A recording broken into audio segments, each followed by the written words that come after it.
So we got this bad boy here.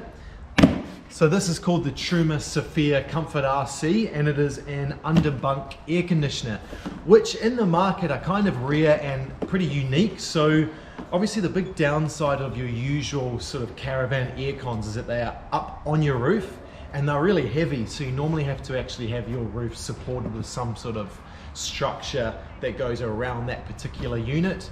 Not to mention it puts it quite high, and as you guys know, our box is pretty high as it is. So we always wanted to keep our weight as low as possible in the MOG with as many of our heavy items as possible. So that's kind of where the under-bunk aircon really shines for us, and was always the unit that we wanted. So this thing also is a heater, and in cooling mode it'll also clean your air and dehumidify it. So it does pretty much everything, which is awesome, and it heats with 1700 watts, so it'll actually be a really good heater. We will be installing a diesel heater as well, but it'll be really nice that if that diesel heater fails, or say we run out of diesel for that, we've always got our aircon that we can use as our backup as well. Now it has 3 ports on the side. So we have this nice hose here that I can cut to length, and basically have 3 different ports around the MOG. One up high, we'll probably have a couple low as well, and so we can basically fire aircon or heating all around the cabin, which will be really nice. Other cool thing about this is it's only 23 kilos, so it's actually really light, and we are going to have it underneath our full upright fridge, so that'll be a really nice spot for it. I will need to plumb it through the floor for the drain so that it can drip out that way, and just make sure that it's got enough cooling all around it as well as behind the fridge. So we're pretty confident we've got it in a good spot, but yeah, we'll be installing it over the coming couple of weeks, I would say.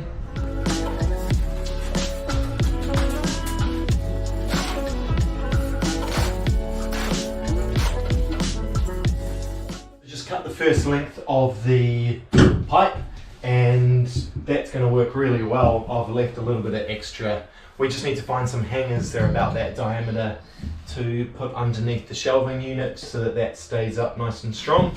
We've cut it through the carpet. That's going to go down behind the Truma. Now you've got 3 different ports.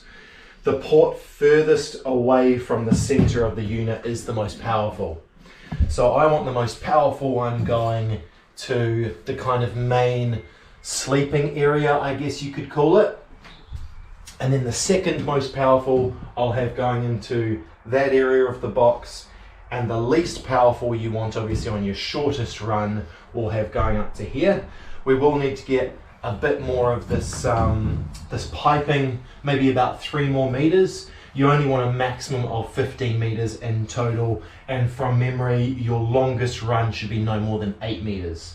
So we'll be absolutely fine there. The unit will be easily powerful enough to run a space this size. You could have probably quite a lot bigger, and this unit would still be easily powerful enough. Now Truma was really good in supplying a really detailed basically map for cutting holes into the floor, which I really like, because we've cut some holes so far with no template and you've got to do heaps of measuring and stuff. So the way we've got the unit is that will go this way. All I need to do is work out exactly where we want the unit. I think I'll probably have this equal distance from here and here. So there's room for piping, there's room for a bit of airflow, and we haven't put aluminium along here so that we can remove the unit if we ever need to. And I can also access the filter here as well. That'll be under the kitchen bench. So I think that's going to be the area to put it in. So I'm going to pull the unit out, put this on the floor, and start drilling holes.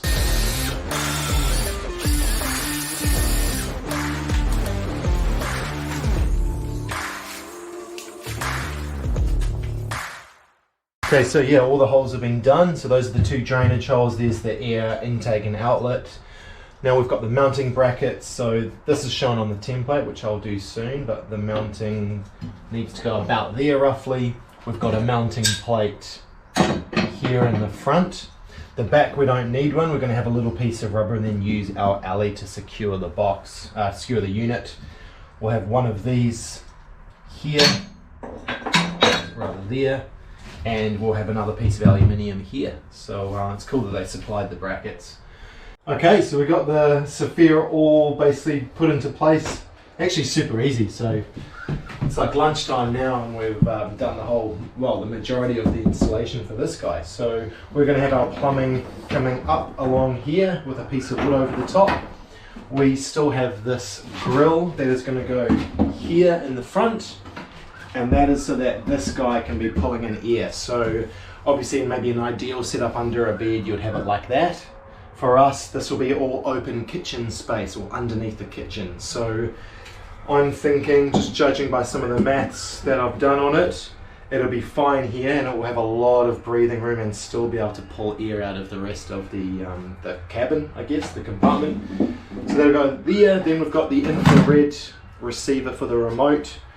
We're kind of just doing a bit of a brainstorm at the moment of where we'll put that. I'm thinking probably just down here near the grate. We'll do some tests first to see how sensitive this is. And then we've got the remote as well, which is cool.